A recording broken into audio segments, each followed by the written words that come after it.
trip. Link up, my nigga, let's link up. Ladies and gentlemen, welcome to another episode of the Link Up. We got a lot on deck, a lot in store. I know I said that kind of messed up, but it's okay. I'm just excited right now. I'm pumped up. It's your boy, your host, Ron the Don. And as always, my co-host for Weekend Wrestling, Anthony Edwards, #1 fan, Mr. Allin, Allin, Xander, ladies and gentlemen. No What comment happened? on the introduction. Hey, let's carry on. Carry on, bro. Man, we got a jam-packed episode today, ladies and gentlemen. The world of wrestling was on fire all weekend long. So we're going to get straight into it, starting with Friday Night SmackDown. Now, this was a show leading up to the King and Queen of the Ring event in Saudi Arabia. And I just want to say, first and foremost, I told y'all, this man said Bianca Belair. I told y'all who was going to Saudi Arabia, Nia Jax. She advanced to the finals of the Queen of the Ring tournament, and we're going to get into... Now, let me stop you right there. Hold on. Because technically, Bianca did go to Saudi Arabia. She just didn't win. She just didn't win the tournament. So, go ahead. I mean, we caught you in 4K, bro. It ain't no other way around it. We caught you in 4K, bro. I'm just saying, bro. I had, my predictions was clean, boy. I'm just saying. Hey, it's all good, bro. And then on top of that, we had just more development in the whole LA Knight versus Carmelo Hayes, which is definitely going to be, one of those rivalries to look forward to. And the other notable thing was the main event on SmackDown. We had Randy Orton versus Tama Tonga in the semifinals of the King of the Ring tournament, which this was interesting because before the match, Tama Tonga declared that he was going to be King of the Ring by orders of the tribal chief.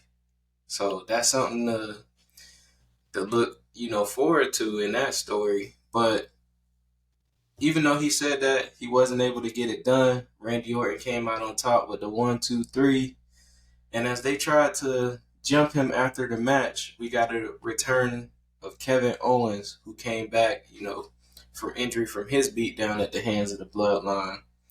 So that was Friday Night SmackDown. Anything that stood out to you on that show? I'd say the return of Kevin Owens. That kind of, had a little shock factor to it. Because, they had sidelined him for a little bit, but him coming back kind of, gave aid to Randy Orton when he needed it. So it kind of, I'm kind of liking where this is going with this whole Randy Orton and Kevin Owens thing with their tag team forming and stuff. It can potentially, you can go so many ways with this. You can potentially have a heel turn by either one, honestly, if it comes down to it, like down the line. I'm not saying right now because they beat with the Bloodline, so. Yeah. But you can do so much with that tag team alone as it is. So I'm just glad to see. I'm just going to wait and see what happens with them. WWE was live in Saudi Arabia this past Saturday. An event full of events. Like I was saying earlier, Cody Rhodes, they showed him pulling up to the arena. They was kind of foreshadowing the possibility of him versus Randy Orton type thing. So that might be something to look forward to down the line. Randy Orton heel turn. It could be in the works. Who knows? But the night started off with the Women's World Heavyweight Championship match between Becky Lynch versus Liv Morgan. And if you was watching last week's episode, did I call it or what? I told y'all that boy Dominic Mysterio was going to find his way into Saudi Arabia and cost Becky Lynch that match. And with that, we ended up with a new World Women's Champion with Liv Morgan. She gained another piece in the Revenge Tour. What was your thoughts on that match? Knowing everything going in to how it ended. Now, see, a lot of people would say that Dominic interfering was accidental, or you got some that say accidental, or some that says it's on purpose. I think it's leading to a whole thing of them doing it on purpose, but he's trying to make it look like it's an accident. You know what I mean? Because Like it just that whole situation it just didn't sit well. Like even the whole backstage segment when he was like, "Oh, I came all the way down here to make sure that you don't touch the title." Yeah, bro. We ain't nobody falling for that, bro. We know the real you, dog. We know the real you. Any man that turned on his father is not to be trusted, bruh. I'm gonna say it to you right now. But after that match, we got the triple threat Intercontinental Championship match between Sami Zayn, the champion, Chad Gable, the challenger, and Bronson Reed, the challenger. And I give credit where credit is due. My boy Xander said on the pod last week that Otis was going to cost Chad Gable the match, and that's exactly what happened. Otis refused to get involved, hit Sami Zayn. He ultimately ended up hitting Chad Gable, which allowed Sami to capitalize and retain as your Intercontinental Champion. Any thoughts on this match? Anything that stood out to you from here? You was right. Now, man. people are probably going to most likely agree with me on this, but that right there, that match was match of the night. My surprise is they had Bronson Reed take the pin. Yeah. Now, me personally, I would have had Chad Gable take the pin to kind of like progress this whole thing about how Sami Zayn, how Chad Gable can't beat Sami Zayn in a sense. It kind of adds more to that story. But to have Bronson Reed take that pin was pretty interesting in my opinion. Overall, that for me was match of the night. That was a banger of a match. It definitely was a good match. I 10 out of 10 would, suggest if you was to go back and watch any match, it would be that. And it would be this next one that I'm about to mention. Ladies and gentlemen, we got a new queen of the ring. Miss Nia Jax winning the Saudi Arabia. My pick, by the way, beat Lyra Valkyria. And she did it in epic fashion. That Annihilator at the end was crazy. Like, I'm not surprised. Like, how did she not have a broken rib? I got a question. Like, being that you in training, how do you even prepare to take a move like that, bruh? Like, that move was crazy.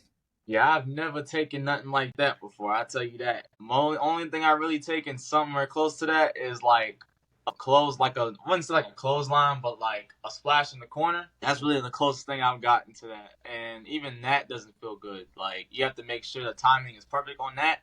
So I'm pretty sure in that aspect, they had to make sure that everything was on point. But I'm pretty sure she still came out fine. Like, it just looked bad, but I'm pretty sure she's straight. But that match, I told you last week that match was going to pretty much be the showcase for NXT, and that did that exactly what I was saying. Like, it literally did that. That showcase so it didn't make her weak at the end of the day. Like, it doesn't make her losing the way she lost. It didn't make her look weak in any form, fashion. So I think she got good things coming like later on down the line in her career. I definitely agree. I definitely think a lot of people came out of this tournament a Lyra Valkyria fan.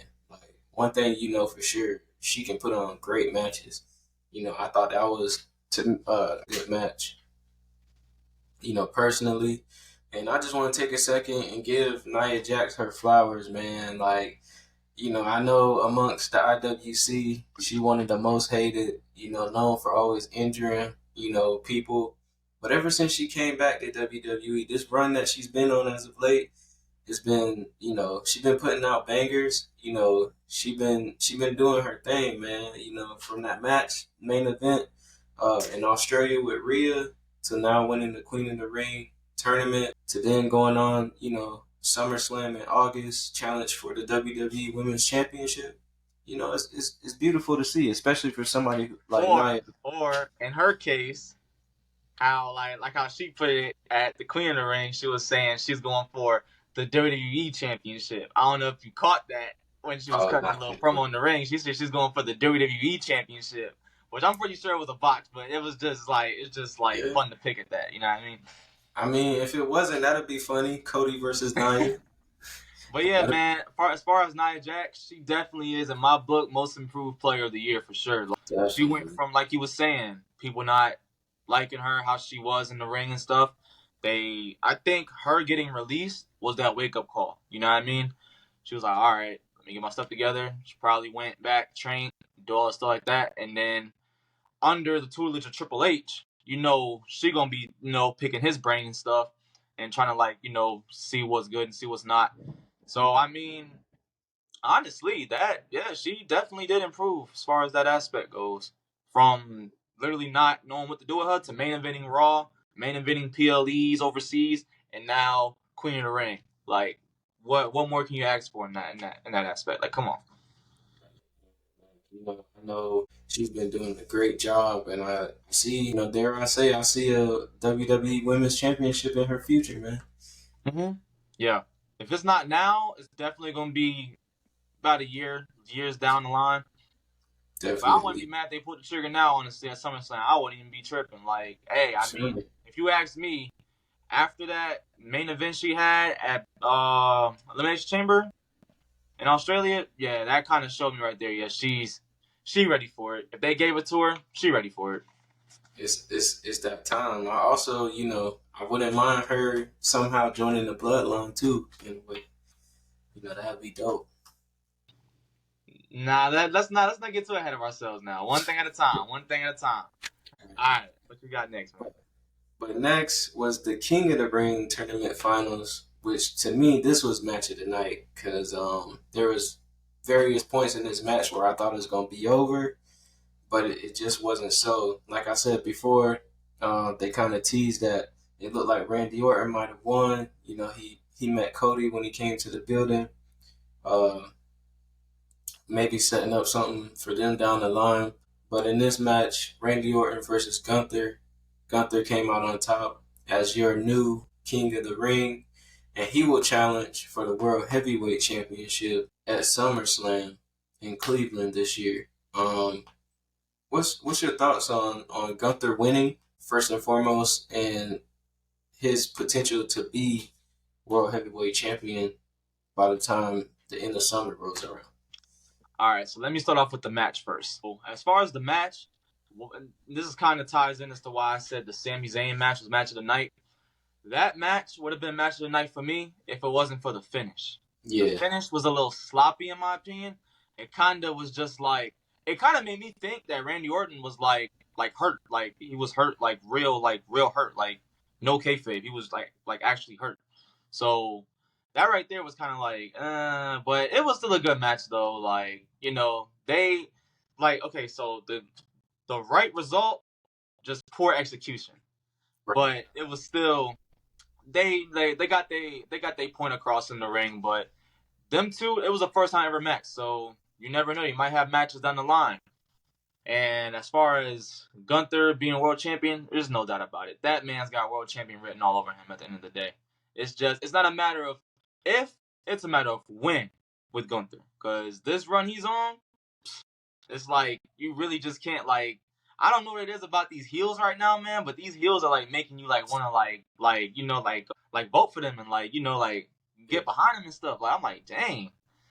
They definitely got the industry in a chokehold right now. Yeah. Like, speaking of the World Heavyweight Championship, we had a huge announcement at the PLE. It's gonna be Damian Priest versus Drew McIntyre. In June, at Clash at the Castle in Drew's hometown. So that was a big matchup announced. So it's interesting to see how that one was gonna play out. And then there was also another huge announcement in 2026. SummerSlam will be extended to 2 nights, not just one, but 2 nights when they go to Minneapolis. Your thoughts on SummerSlam being extended to 2 nights? I'm not a fan. I am not a fan, and I'm just going to tell you why. I was already not a fan with the WrestleMania being 2 nights, but I kind of understood, the concept with COVID and everything. You want to kind of like, give people a chance to watch it, you know what I mean? But it's just the 2 nights for SummerSlam, it kind of takes away from the 2 nights of WrestleMania now. Because I started getting used to the 2 nights of WrestleMania, you know what I mean? I actually got forward to, okay, we're going to see one half of WrestleMania on Saturday and another half on Sunday. But now with SummerSlam, it's kind of making it seem like a WrestleMania Junior now, which I know SummerSlam's always been seen as like a WrestleMania Junior, but it just kind of takes away from the feeling. Like, it's just my opinion though, but I don't know. Maybe it might be something like, honestly, the good thing that you can take away from it is the fact that it gives more people to be on the card. It gives more people an opportunity to be on the SummerSlam card. So in that aspect, yes, that's good. But as far as like pretty much the prestige that it takes away from WrestleMania, yeah, I'm not kind of feeling that. But I don't know. I guess we gotta see. I mean, initially, I felt the same way as you. I felt like, dang, it's kind of going to take away from, the greatness of WrestleMania, like the hype of WrestleMania. But then I started thinking about it. One, like, SummerSlam is in that, like, big four, quote unquote. It's actually, like, number two, I would say. And, people get bored after, like, 3 hours, or 4 hours. You don't want to keep the show going. So I think that's one reason, they did it. Another reason was obviously to make more money. That's always going to be what it is. And then the third and final reason, it was rumored that before Las Vegas, that WrestleMania 41 was going to be in Minnesota. And then, like, Las Vegas swooped in and got it. So I think this was kind of like all right, we're going to give this to you instead. Kind of thing. You know what? Now I'm thinking about it. You're right. You're right. Yeah. But then again, they might make this into a trend going forward. You know what I mean? So, like I said, we'll have to just wait and see, because it could be a one-off, or it could just be going on, like as the years go. So I don't know. Definitely, it's definitely a wait and see. I just hope it goes good and it's not like dragging on. Yeah. But to wrap up King of the Ring and Queen of the Ring, we had our main event, which featured United States Champion Logan Paul challenging for the WWE Undisputed World Championship and its holder, Cody Rhodes. And this match was full of interesting events in which we saw the American Nightmare, Cody Rhodes, retain his championship. Your thoughts on the match? Man, it was some crazy spots. I will say this, man. Me and my boy was talking about this during training the other day. That man Logan Paul is earning his stripes, yo. I cannot, and I'm already going to spoil it because I already know you're going to have the topic. That dude is already going to be in my top 5 off rip. I'm just letting you know that right now for this week, because that man there is doing something. Like, it's just something about him. Like, I just don't know, what it is. He just has that, it factor about him. You know what I mean? Because, see, who do you know that's doing all these top rope spots, taking a bottle of Prime, drinking it and spitting it out like Triple H, and then jumping on somebody? Like, come on, man. Only Logan Paul would do something like that. You don't see nobody else doing that. So that kind of makes him stand out in a sense. Definitely. I definitely think, hands down, there's no debate, Logan Paul got to be the best celebrity WWE, superstar in history. Yeah. He's taken to the ring like water. Basically, he had the wrestling background, when he was in school, but I don't think anybody would have expected this outside of maybe, Logan Paul and his team. But now, see, this is my thing. Let me talk about celebrity wrestlers. So I would say, if Bad Bunny was in the ring as long as Logan Paul's been in the ring, they would be tied up. If not, they'd be right here, neck and neck.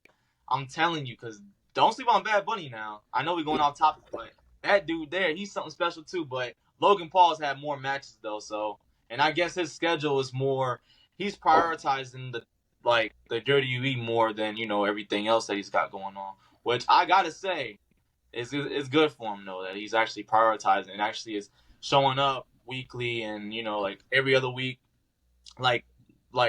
Pretty much the latest is every other week. It's not like he's showing up once a month or something like that. He's actually showing up, No, I definitely would have put Bad Bunny in there, but I think he only had 2 or 3 matches. 2 matches, 3 matches. Yeah. Royal Rumbles. So, I think if you want to count Royal Rumbles, then 4, I guess.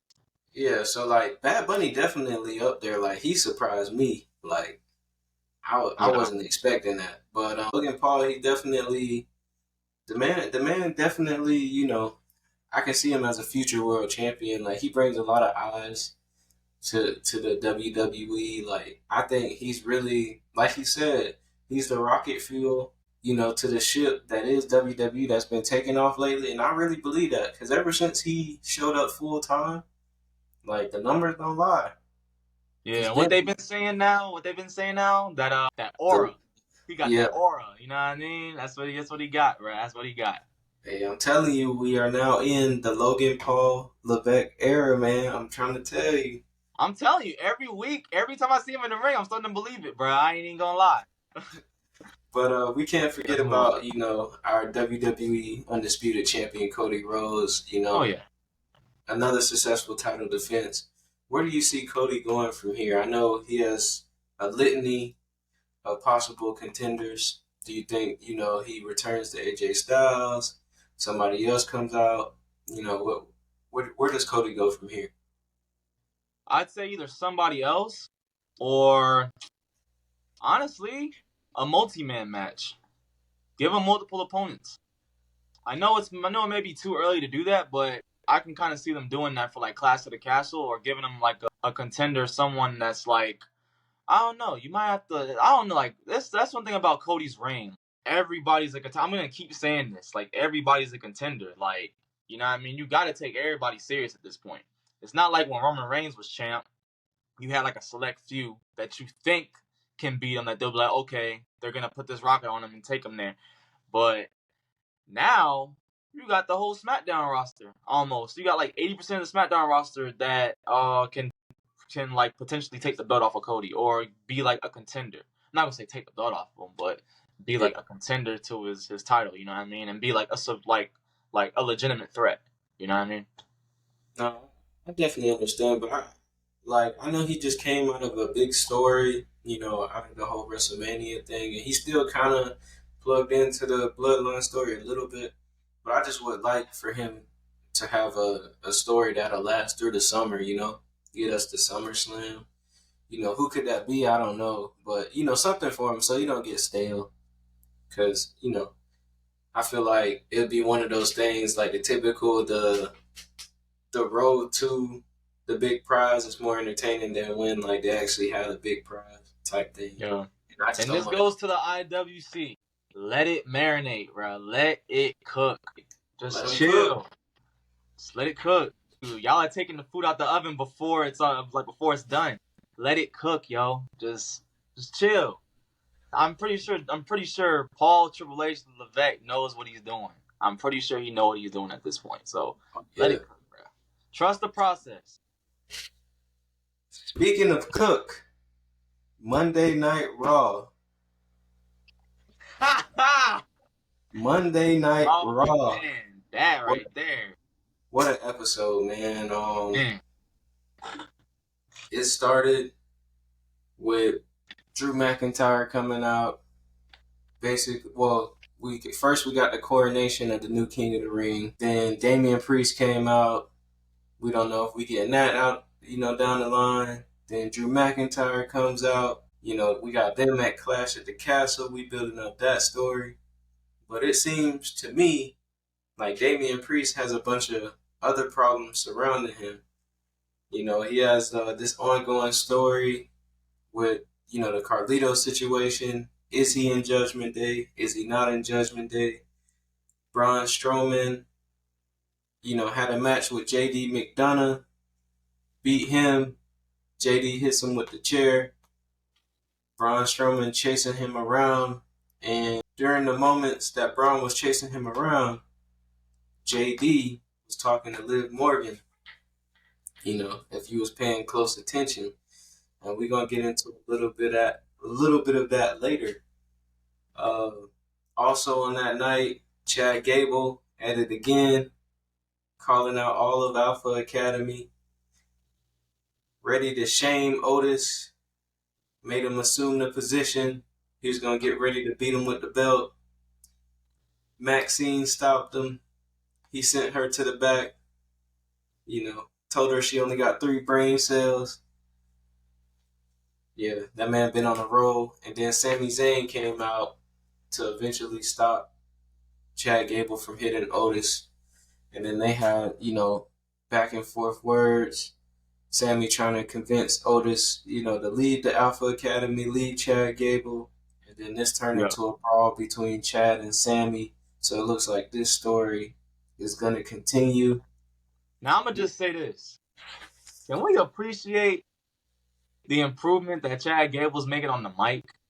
The fact that he's actually putting in an effort, you know what I mean? Like, it's actually not coming off as like fake in a sense. Like his work on the microphone is starting to get more like believable in a sense. You know what I mean?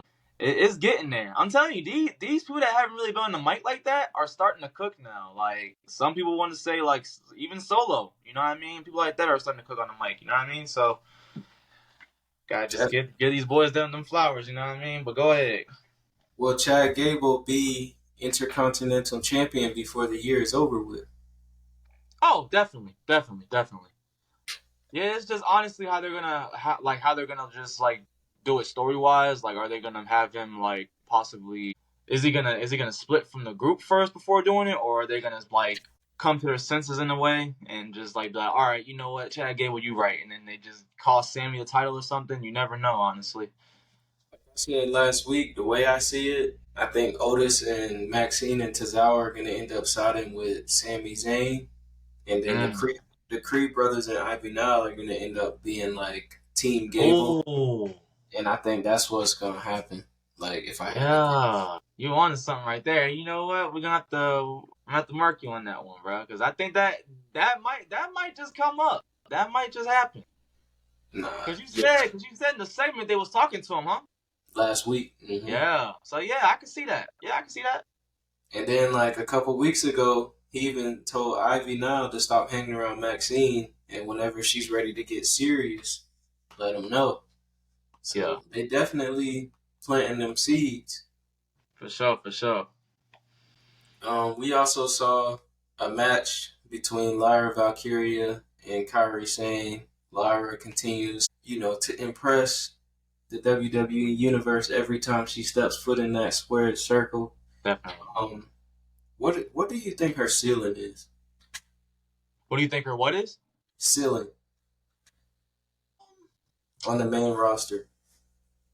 Honestly, I could see them possibly putting, and this might be ahead of my time right now, but they might you could possibly have an argument of putting the Money in the Bank contract on her. I mean, I wouldn't say this early in her career, though, but she could be in the match. She's definitely going to be in, like, those big matches. I could definitely see in those big matches like Money in the Bank, Royal Rumble, Elimination Chamber. Also, you're going to see her most likely in those matches right there. You just sparked the idea in my head, man. What? Like, imagine Money in the Bank, Rhea Ripley comes back on some like Brock Lesnar taking the briefcase from Ali. Cashes it in on Liv. Oh, dang. That'll be something. That'll be crazy right there. That'll be a shocker. I'm telling you, Shawn Michaels, if you see this, I put in my application to be a writer on NXT, bro. Come get your boy. Get at that man, bro. Get at this man right here. He got some ideas, yo. And hey, if that don't come to, to reality, hey, you always got, you know what I'm saying? You write some stuff up for me. You can cook up for me, man. Got you. To the Wildcat, holla at me. All right. But, yeah, and then we got the revenge match for Rey Mysterio between Rey and Carlito. Finn Balor came out to help. Ultimately, it did not work.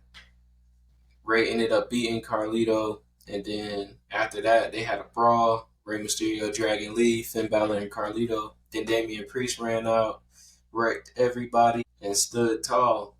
And it seems like if Damian Priest wants something done, he got to do it himself. Do you think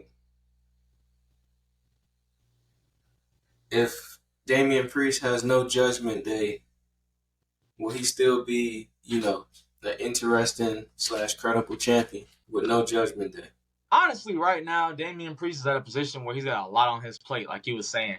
He's in a program with Drew McIntyre. He has to worry about his little Judgment Day buddies on this end. Gotta worry about Carlito. Gotta worry about this. Gotta worry about that. Rhea Ripley. Dominic Mysterio. Like, man, it's just a lot on his plate. So I honestly like you can play that in a sense to where like it gets too much to the point where he can possibly lose his championship, or just he just says, you know what, like screw this, I'm out, and just walks away from it. You know what I mean? So I don't know, but I do see a potential babyface turn in his future. Just a matter of like when it's gonna happen. It's I it's kind a of thought it was gonna happen around Backlash time when they was jumping Jey Uso, and he kind of showed Jey Uso, you know what I'm saying, some mercy, and was like, oh, he's done. Like, so I kind of thought that's them planting the seeds, though. I honestly think the babyface turn it's somewhere in this future, like very, very close. it's so crazy because I don't know if you saw, but after all of this transpired with Carlito and everything, they came back to the locker room. He was highly upset. Like everybody came back in there, and JD, and like I mentioned earlier, the camera showed JD talking to Liv, and then Damian Priest basically, and why are you like? He was like, why are you going around talking to Liv? But I don't know if you noticed, but I noticed when he said it, he was talking to JD, but he was looking at Finn. Yo, Because that, and I thought that was very interesting because he's not dumb, like he knows. So it's gonna be interesting to see. I know a lot of people are wanting that program because a lot of people want to see Finn Balor as a world heavyweight champion, but Damian Priest got a lot of people to fight off. He got a Braun Strowman problem, Carlito problem, Judgment Day problem, Drew McIntyre problem, and a Gunther problem at the end of all of this. So if he manages to keep his championship through all of that, it'd be a great title reign for sure. yeah, Yeah. But getting down, one more thing. Braun Breaker is still on a rampage, ladies and gentlemen. He wrecked Ricochet, oh man, wrecked Ilya Dragunov. The man can't be stopped. Adam Pearce got a lot of problems on his hands. Um, so that's something to look forward to. And now to the main event. A rematch for the Women's World Championship, but this time in a steel cage where Liv Morgan, your new champion, takes on your former champion, Becky Lynch. And this was a good match, good back and forth, your typical, steel cage match on Monday Night Raw until the ending. Now, at the ending, Mr. I Want to Make It Right, Mr. I Want to Make It Right for Mommy, Dominic Mysterio came back out there to try to help Becky climb out the cage. And then all of a sudden you see Finn and JD coming back down. And they're telling Dom, no, don't help. And then Braun Strowman music hits. He gets rid of Finn, gets rid of JD, runs all the way around the ring, knocks Dom into the steel cage door that hits Becky in the face, and Liv was able to crawl out the cage and remain your women's world champion. And that wasn't all, folks. At the end of the show, before it was all said and done, Liv and Dom locked eyes, and Liv planted a kiss on the face, on the lips of Dominic Mysterio. Mr. Xander, what's your reactions to all of this? Dom, man. Somebody pull up the Dolph Ziggler meme. Man, look, man, nah, bro. But look, that boy Dominic, man, he got himself in a very sticky situation that's gonna be hard to get up out of, man. That's all I gotta say, cause Rhea Ripley over here watching this, having to see you locking lips with Liv Morgan, her biggest op, bro.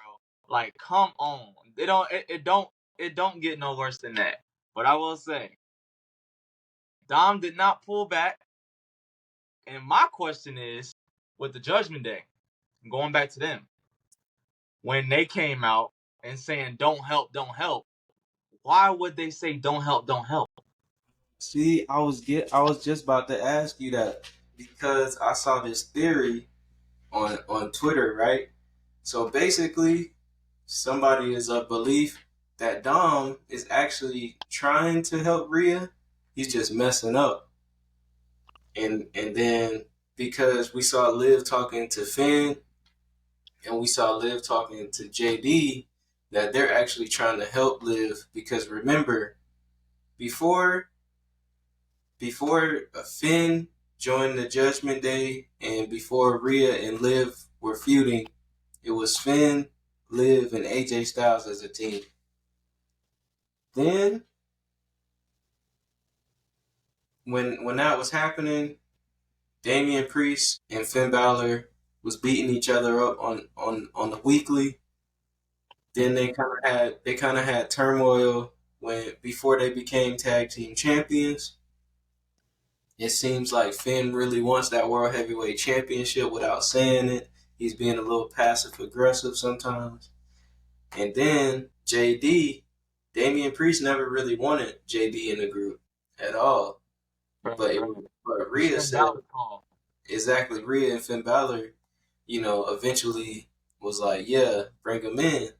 So that could be a reason why they plotting against him and Rhea. And nobody ever looked at Finn as the actual leader of the Judgment Day. So that gives him all the more motive as to why he would betray both Damian Priest and Rhea Ripley. Right. Dom just being stupid, but now that he kissed Liv, he's going to end up falling for Liv in her trap and end up betraying Mommy in the end. With that theory and all of that being said, do you see it playing out that way? I know a good way to end this whole feud right here. Liv Morgan versus Rhea Ripley. Custody for Dominic ladder match, bro. There you go. Just book it. Book it, Triple H. Book the match. And honestly, book it at SummerSlam. It'll be full circle. Go ahead. Yeah. Go ahead and just pull the trigger on that. That would be crazy. That would be crazy. Let Rey Mysterio get involved in everything. Man, that right there. I don't know how that'll happen, but man. If they did that would be crazy. Yeah. That's some fantasy booking though. For sure. But and that was Monday Night Raw. But we've been giving Triple H his praises for cooking. But you know who else been cooking? Shawn Michaels. Yes. So we said last week Sexyy Red was coming to NXT. She didn't just show up to NXT. She showed out. I'm talking about she almost put my dog Booker T in a coma. I'm pretty sure Booker T slept on the couch last night. This man was going crazy. And, if you think Sexyy Red came and she was acting her normal self, you are completely right. She came out in full effect, twerking, everything. We got the full Sexyy Red effect on NXT. Only thing she did not do is curse. Yeah, a lot of people was saying that she was going to slip up, but she didn't. So she handled herself pretty good. Honestly, in my opinion, it turned out pretty well than I expected. I ain't even gonna lie. It turned out real good than I expected. I expected just to be, she was gonna just be starting some stuff with somebody or whatever, but she came out, she presented the new Women's North American Championship, and then she told everybody she's gonna be the host for NXT Battleground, which that's gonna be pretty interesting right there. I'm pretty sure she's gonna play a part in some story. But yeah, she had her own. I'll say she handled herself really, really well. You know what I mean? That just goes to show she's watched the product before. You know what I mean? It's not just some celebrity they just got and doesn't watch the product. She actually watches the WWE. You know what I mean? So she's actually it flowed. Yeah, Shawn Michaels fan. I don't know if you saw, but they were in the car singing "Sexy Boy." Yeah. After I'm telling you, man, what a time to be a wrestling fan, yo. What a time to be a wrestling fan. And it didn't just start for NXT there. Roxanne Perez is going to defend her NXT Women's Championship against TNA Knockout champion Jordynne Grace. Yes. Now, we saw WWE open the Forbidden Door at the Royal Rumble when they had Naomi come back and Jordynne Grace, who was still the TNA Knockouts Women's Champion then. Do you think more people are going to jump ship over and we're going to see a WWE versus TNA type thing, or is this just a one-off thing? I could see it. And one of the people that I could see it with, I ain't even gonna lie, because he's friends with a lot of people in WWE. And I can kind of see him having like one match with somebody on that NXT card, whether it's Trick Williams or somebody. But Moose, I could see Moose doing something with somebody in NXT. Gotta be. Like if y'all gonna open up this forbidden door, why not just try out some other stuff? Why not just test out more waters and see, you know what I mean, like what you can get out of it? Because it already goes to show you already have a partnership with TNA, which is really dope. And it's crazy because we talked about this back in middle school that we was hoping that something like this would happen, you know what I mean? And to see this happen years down the line is crazy. It just brings back all the memories, you know what I mean? So it's a good time to be a wrestling fan right now. A real good time to be a wrestling fan. Definitely. I think it's dope. You know, I saw a comment on Twitter when they were showing everything that happened on NXT with Sexyy Red and, you know, TNA wrestlers showing up. And then I get to the next surprise later, but they would say Vince McMahon would be rolling over in his grave right now. I thought that was pretty funny because, you know, he's not the type to work with other promotions. He like to crush him. So it's pretty cool to see that, you know, Triple H and Shawn Michaels are taking a different approach. And this is another thing, too, that people sleep on, too, because you never know. Because Jordan Grace showed up on NXT.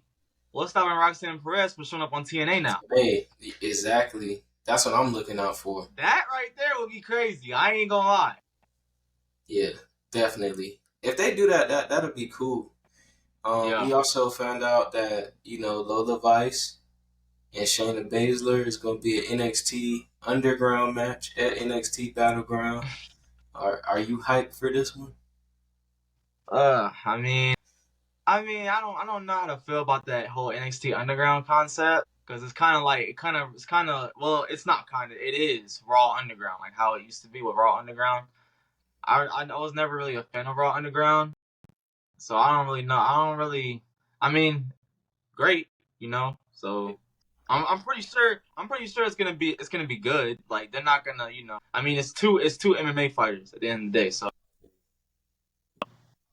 Put a positive spin on it is they go into, you know, the little UFC arena thing, and they're gonna have 2 cage fighters in there. So this is my thing. If both parties agree on it, I wouldn't put like a fact over them like throwing some like legit punches in there or something. You know what I mean? To make it kind of look like legit, to make people want to really watch it more. Because they both MMA fighters, so I'm pretty sure they both know their strengths. Right. So maybe add a few real jabs in there or something. You know what I mean? To kind of be like, okay, well they really doing this. So I definitely think they will. But I definitely think Lola Vice is going to go over no matter what, whether they fake it or they don't. So, but then to cap it off, Noam Dar was attacked a couple weeks ago. Mensa was attacked. All these people were attacked, and everybody thought it was Trick Williams. So Lash Legend comes out at the end of the show, confronts him, asks him if he did it, and the lights go off.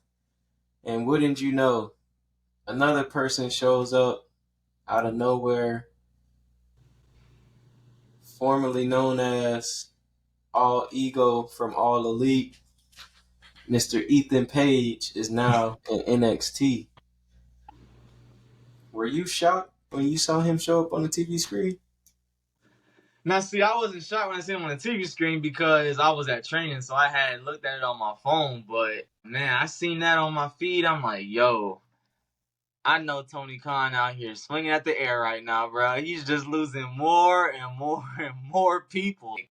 My goodness, like, I don't know, man. But hey, that's a good signing, though, for NXT.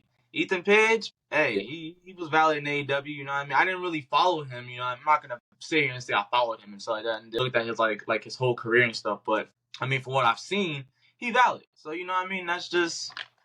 So we just got to see what he brings to NXT. What I would say, because I watched him when he was in Impact, he has that LA Knight, Ethan Carter III type. He fits in that mold. like that type potential, because like he's definitely more charismatic than like you saw on AEW. Yeah. But so I think he might really flourish down there, in Orlando, up there in Orlando. Yeah. But before I get into more news, it's it's being reported that Becky Lynch's contract is up next week, and also Jake Hager from AEW track is gonna be up soon. Who's more likely to jump ship, Becky Lynch Well, or Jake Hager? Jake Hager's contract is up. It's expired. He didn't resign. So yeah, who knows where he's gonna go after this? I mean, maybe MMA. If Triple H has something for him, you could say like the WWE, but like I don't know, because they have other stuff besides wrestling in WWE. Not knocking him at all, because Jake Hager is decent. You know what I mean? He was one of the first he was one of the first surprise signings in AEW. And I was like, snap, in the first ever AEW Dynamite. He was the first signing that they got, the first surprise signing. So I mean, he still has stuff that he can bring, you know what I mean? So who knows? Wherever he goes, I'm pretty sure he's gonna flourish. It's just a matter of just how they use him. You see Becky flipping? And Becky Lynch, no. I don't see her flipping at all. I think she just needs the break. It kind of does the time. It kind of goes in favor with the time right now because Seth Rollins is out with injury.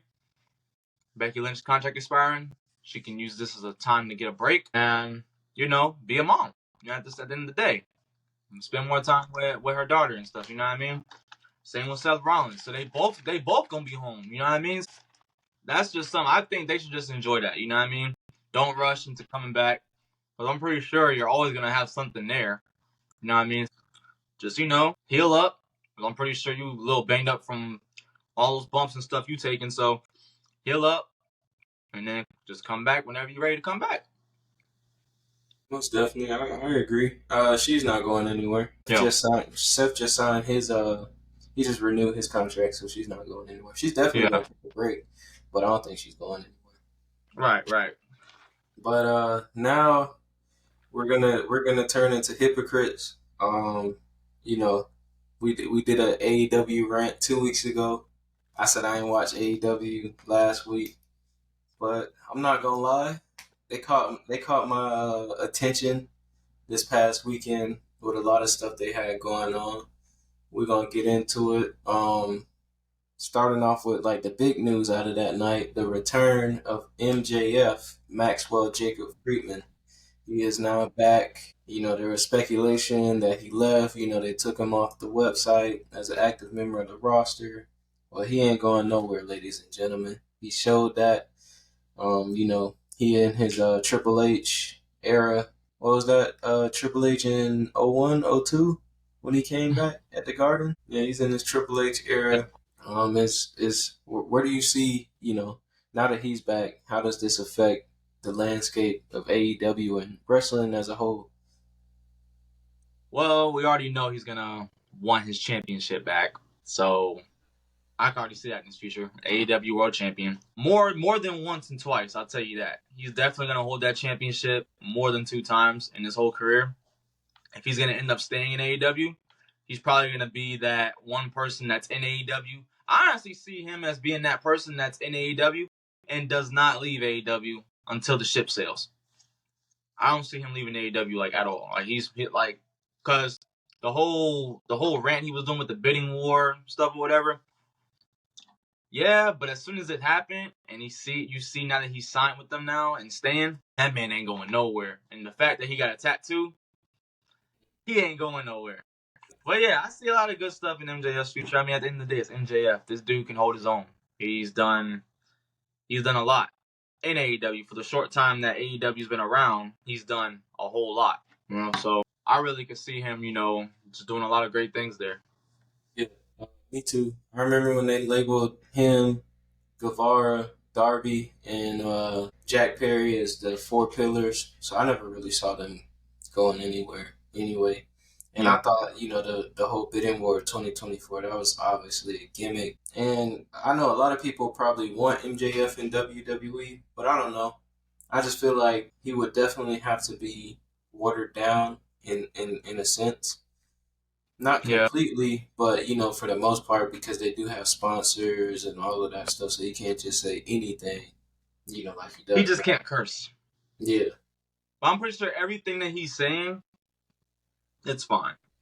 Like I don't think he said any like a lot of things that's outlandish to where you like really have to like cut his mic. But yeah. I mean, he definitely has the potential. Oh yeah. But shout out. Fight bomb that he dropped when he lost to Wardlow. Yeah, that was. Oh man, that right there, I ain't gonna never forget that promo. Shout out, and to get well soon to Edge, man. He took a nasty. Adam Copeland. Yeah, well, Adam Copeland always gonna be Edge to me, man. Yeah. It didn't look good when he came off the top of the cell, but he had he fractured his tibia, I think. Oh. So he's gonna be out long time. Yeah, and I seen how the bump was. I didn't watch pay-per-view live, but I seen the bump. He just jumped straight down, like literally just you jumping off of a cage and just jumping straight down into the ring, just jumping down, landing feet first. He landed feet first. Like that right there is already scary as it is. That was a nasty bump. It was a good match, but yeah, that was heartbreaking to see. Shout out to Swerve, man. Still your AEW, world champion. Beating Christian. I'm very happy that he's the champion because he was one of my favorites when he was in NXT. So, happy to see his ascension. We also saw Mercedes Moné in her first match win the TBS championship. She also said, this past weekend in an interview that she is the greatest female wrestler of all time. Would you agree with that sentiment? I mean, winning a championship in your debut is kind of crazy. But I mean, the work that she's put in, I mean, you can make an argument, but as of right now, a lot has happened and a lot has changed since the last time she's been in the square circle. Like I said, you can make an argument that she's the greatest of all time, but that's all I can say. It's an argument, but yeah.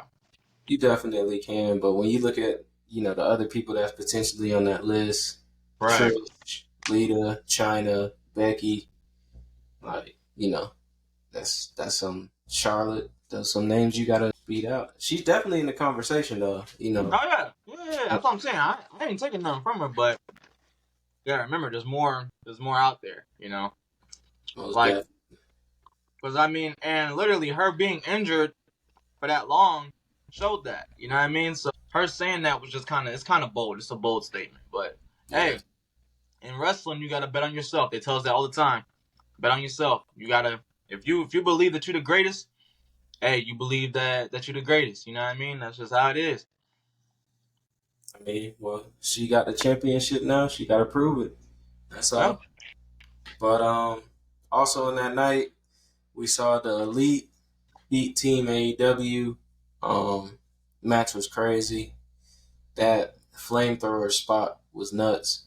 Darby Allin unleashing a flamethrower on Jack Perry. It was crazy, but ultimately they got the win. Overall, what did you think of the Double or Nothing pay-per-view? Is AEW back? Honestly, well, a lot of people say they never left, but Well, that opening segment with MJF returning, that just let me know everything that you need to know right there. They're back. They're back. They're back. MJF's back. They're back. I don't care. Call me a mark. I don't give a damn. IWC, I do not care.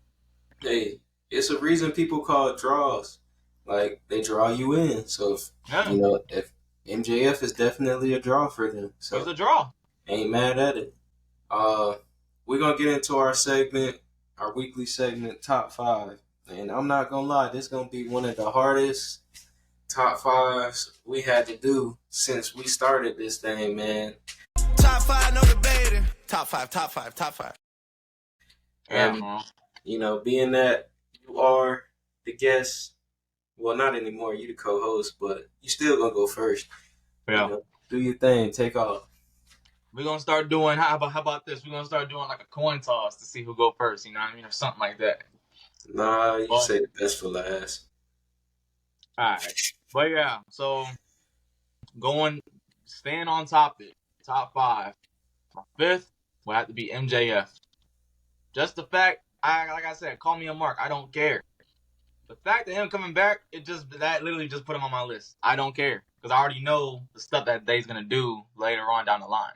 My reason for watching AEW is back. That's all I'm gonna say. Number four, I have to be Braun Breaker. Number four, Braun Breaker. Because man, I ain't gonna lie, yo, this dude here. I don't know if it's just the fact that he's thinking about Core Jake behind them spears, but man, oh man, them spears is devastating like crazy, bro. I would not want to take one of them spears, dog. I ain't gonna lie.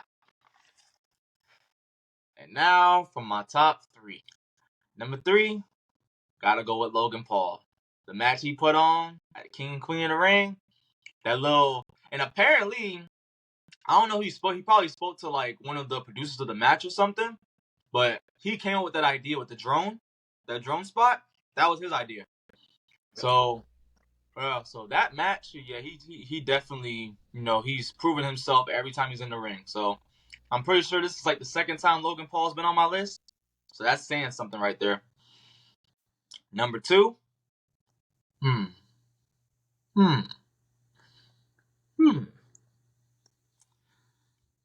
Alrighty, number two, I would have to go with. I said, everybody, this is a hard list right now. Where I go with number two?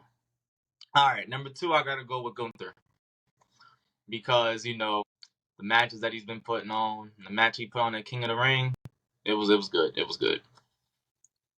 Number one, this one's gonna surprise you, bro. My number one, for obvious reasons, Dominic Mysterio. Dominic Mysterio is my number one pick for the week. Dominic Mysterio. Just the fact that it's just even when he's injured, bro, his acting and just everything he's doing, his storytelling, all that, it's golden, bro. Like, I don't know whose brain he's been picking with that, but keep doing it, man, because that dude there, he's a good storyteller. I'm gonna just say that he's a good storyteller. And back to what we were saying about draws. Years on the line, that man's gonna be a draw. He's gonna be a draw. He's definitely a heat magnet right now. Oh yeah. Yeah, definitely. All right, now you go. I'm gonna start off my top five by giving an honorable mention. Lyra Valkyria. I forgot the honorable mentions. You know what? I gotta say my honorable mention. Go ahead. Because this is something that you didn't mention in the podcast earlier. My honorable mention is coming from NXT. I gotta go with my homegirl, Kalani Jordan. She had advanced to participate in the women's North American Championship match. So I gotta give her flowers right there. But go on. No, that was a good match. Yeah. Honorable mention, Lyra Valkyria, man. Every time she stepped foot in that ring, she's been putting on bangers. Definitely got my attention. Unfortunately, I couldn't put her in the top five for who I'm about to announce. But top five, I got a shocker. Sexyy Red, man. I'm gonna put Sexyy Red in there. It says Sexyy Red. I'm gonna put Sexyy Red in. I mean, bro, her entrance was electric, bro. I'm not gonna lie. She almost had a heart attack. I'm saying, like, her energy carried, like, the whole show in a sense. Like, it was just there. Like, the crowd, get it sexy. It was just, like, it was turned. So I definitely think, like, she made a difference. So that's why, I had to put her in the top five. And I didn't watch it live. Was that the opening segment? Yeah. Yeah, so that's definitely why that show felt different. Exactly. Yeah. But number four, I'm going to go with MJF. Like you said, he's got me invested, man. Like, I love MJF. Like, I wish he had a better run when he was champion. But, hopefully he can get that title back and, right some wrongs. So I'm definitely looking forward to, like, him getting his revenge on Adam Cole and that whole group and getting His back revenge on Adam Boone. Yeah. Shit. That'll be good. Number 3, this guy has been on my list every week since we started. He's not number 1, unfortunately, but Gunther, man, our king of the ring. What can I say? That hasn't been said. The man is a beast in the ring. He does his thing night in and night out. Believable.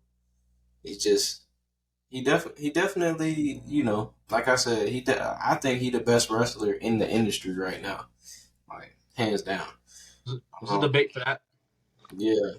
Number 2, I'm going to go with his counterpart in royalty, Queen Nia Jax. She's definitely impressed me. Yeah, that Annihilator got me, bruh. I'm not going to lie. Like, Now that right there was a shock pick right there. Yeah, you got her at number 2? Number 2. Yeah, that's a shock pick right there. Yeah. I don't know. She's just been entertaining, like, the past couple of weeks, and I just feel like, she's due. She made it to the list this week. And number 1, Liv Morgan. Definitely Liv Morgan. Entertaining, weaving in all these, like, links to the storyline.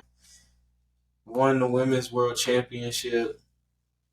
She's on fire right now, man. That's why she's my number 1 pick, and that has been our top 5. Anything you want to say before we head up on out of here? I got nothing other than the fact that Wildcat Sports has a show this weekend, June 1st. Be there. It's gonna be. If you want to get your tickets, go on wildcat.eventbrite.com. You know the whole spiel. I ain't gonna say the whole thing. You know what I mean? Just know, Allin's in. I ain't gonna say the whole spiel. That's it. Yes, sir. This has been another week of wrestling. We'll see you guys next week, and we out. Peace.